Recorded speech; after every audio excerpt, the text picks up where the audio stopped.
আজকে শবে বরাতের রাত, দেখেন চাঁদটা কত সুন্দর লাগতেছে। মাশাআল্লাহ। এই যে দেখেন, এটা কি জানি দেখা যাচ্ছে, এটা বিমান যাচ্ছে সম্ভাবনা। দেখেন আকাশের উপর থেকে কেমনে যাচ্ছে, প্লেন যাচ্ছে।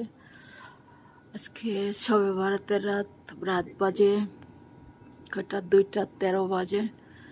কেবল নামাজ পড়ে উঠলাম, জাস্ট বাইরের আপনাদের ভিউটা শেয়ার করতেছি। দেখেন কি সুন্দর, আল্লাহর দেওয়া সৃষ্টি এত সুন্দর, বাট বলে বোঝানো যাবে না।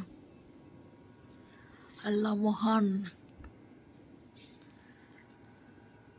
যার কোনো কিছু বলে শেষ করা যায় না। সবাইকে জানাচ্ছি শবে মেরাজ, শবে বরাত মোবারক।